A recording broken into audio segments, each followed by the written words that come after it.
और वह है अन्वेश। अन्वेश डिफेंस सेक्टर को बहुत ही नज़दीकी से ट्रैक करते हैं और कोई भी एक खबर छूट तो जाए, बिल्कुल भी नहीं। और आज एक और बढ़िया और दमदार खबर लेकर आए। अन्वेश, बताइए क्या है बड़ी खबर इस वक्त आपके पास? सर, इस बार की जो बड़ी खबर है वो भारत के लिए बहुत अच्छी खबर है, क्योंकि हिंदुस्तान में बनाई जाने वाली 5th जनरेशन एयरक्राफ्ट, जो कि AMCA जिसका नाम दिया गया है, इस प्रोजेक्ट को अभी फिलहाल आडा जो है एरोनॉटिकल डेवलपमेंट एजेंसी वो बना रही है। उसका पहला प्रोटोटाइप भी इन्होंने एरो इंडिया 2025 में दिखाया। 1:1 स्केल मॉडल है, यानी कि जो टेस्टिंग के लिए जाता है उसके अंदर सिर्फ इंजन और एवियोनिक्स नहीं है, बाकी उसका जो पूरा बाहर का फ्रेम है वो दिखा दिया गया है। हमारे साथ बातचीत की AMCA के प्रोजेक्ट डायरेक्टर ने, जो इस पूरे प्रोजेक्ट को हेड कर रहे हैं। उन्होंने ये बताया कि 2028 तक AMCA जो है वो प्रोडक्शन में जाएगी। हालांकि इससे पहले ये कहा जा रहा था कि सिर्फ HAL जो होगा वो HAL जो AMCA का प्रोडक्शन और मैन्युफैक्चरिंग करेगा। अभी ये लेटेस्ट खबर निकल के आ रही है हमारे सोर्सेज से कि AMCA HAL के साथ साथ मिलकर के जो प्राइवेट कंपनीज हैं, आप L&T की बात करें, L&T डिफेंस की, या टाटा एडवांस सिस्टम, ये दोनों भी अपना भरपूर योगदान देंगे AMCA के डेवलपमेंट के लिए। और इसी के साथ साथ मैं ये बता दूं, सरकार ने लगभग 15,000 करोड़ ऑलरेडी इसके डेवलपमेंट में दे चुके हैं। अगले 2 साल में ये अपना पहला टेस्ट फ्लाइट जो होता है वो कंप्लीट कर लेगी और 2028 के अंत तक इसका प्रोडक्शन भी शुरू हो जाएगा। यानी कि हिंदुस्तान को अपना पहला फाइटर एयरक्राफ्ट 2028 तक मिल जाएगा। और इसी के साथ साथ L&T डिफेंस, HAL और टाटा एडवांस सिस्टम मिल करके इसका प्रोडक्शन बनाएंगे, जिसका प्रोटोटाइप और जो डेवलपमेंट है वो आडा करेगी। इसी पे बातचीत करते हुए कृष्णन नल्ली सर ने हमसे बात की, जो प्रोजेक्ट डायरेक्टर हैं AMCA। उनका बाइट सुन लेते हैं।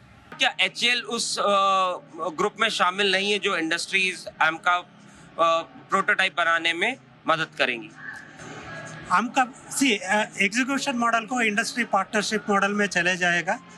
LCA का बारे में, LCA का HAL is the principal partner in the design and development with ADA. Okay, whereas in case of AMCA, government has not agreed for that particular model, so we have to have an industry partnership model. But I don't say that HAL is out of this program. HAL also will be there. Along with HAL, many other private companies also is going to participate in this particular prototype development and then production. तो ये बड़ी खबर लेकर आए हैं Anvesh. AMCA advanced medium combat aircraft बनेगा भारत में, 5th generation fighter jet. अच्छा, एनोक वेंचर्स के चोपड़ा साहब भी हमारे साथ तैयार है। चोपड़ा साहब, डिफेंस शेयरों का डिफेंस वैसे तो ध्वस्त हो चुका है, फिर भी अगर आपको लगता है कि पैसा लगाने का सही समय आ गया तो भी ठीक, नहीं तो जब भी आएगा तो पहला शेयर कौन सा खरीदेंगे? अनिल जी, मुझे लगता है कि डिफेंस जो शेयर हैं, ये आपने सवाल मुश्किल पूछा है कौन सा खरीदेंगे, क्योंकि मुझे कई सारे अच्छे लगते हैं। बिल्कुल सर, आप तो मैं बार बार कहता आया हूँ कि भारत को अगर 5 ट्रिलियन इकोनॉमी बनना है, तो जाहिर बात है डिफेंस एक मेजर सोर्स बनेगा उसका। वो कारण ये है कि जैसे अभी हम बात कर रहे थे लाइट कॉम्बैट एयरक्राफ्ट्स की, AMCA की, पहले भी HAL के पास ऑर्डर्स हैं और उन्होंने डिलीवर किए हैं। इंडोनेशिया या छोटे मझोले जो कंट्रीज हैं उनको उन्होंने लाइट कॉम्बैट एयरक्राफ्ट्स दिए हैं। और अगर इस तरीके का नया डेवलपमेंट हो रहा है तो इसमें HAL भी भागीदारी देगा प्राइवेट कंपनीज के साथ साथ। तो ओवरऑल इनके पास ऑर्डर बुक की कोई कमी नहीं है, तो अच्छी बात है डिफेंस क्षेत्र की कंपनीज के साथ, चाहे वो कोचिन शिपयार्ड हो, मैसगांव डॉक हो, HAL हो, BEL हो, BEML हो, इन सारी कंपनीज के पास भर भर के ऑर्डर्स हैं।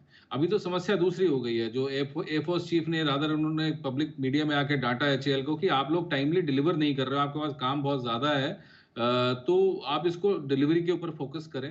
तो मेरा ये मानना है कि कंपनीज लाइक HAL जो इस भाव पे मिल रही हैं, या BEL जो भी मैंने 5-7 कंपनीज का नाम लिया है, तो ऐसा नहीं है कि मेरी फेवरेट कौन सी है। मेरी फेवरेट अगर आप कहें तो मुझे लगता है कि शिपिंग में कोचिन शिपयार्ड है, एरोस्पेस में HAL है, BEL है, ये सारी मेरी फेवरेट कौन सी है, मेरी फेवरेट शिपयार्ड है, एरोस्पेस में HAL है, BEL है, ये सारी सरकारी क्षेत्र की कंपनीज हैं, अच्छी कंपनीज हैं और इस समय डिस्काउंट पे अवेलेबल हैं।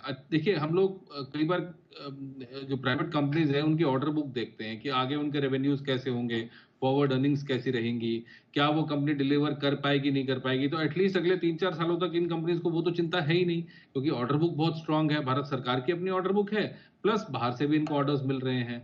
और अगर जो एमका जैसे नए प्रोडक्ट लाइन ऐड कर रहे हैं ये, तो मुझे लगता है ये ऑर्डर्स बढ़ेंगे बाहर के देशों से भी। तो डिफेंस क्षेत्र में मुझे लगता है कि इन लेवल्स पे बाइंग थोड़ी थोड़ी शुरू करनी चाहिए।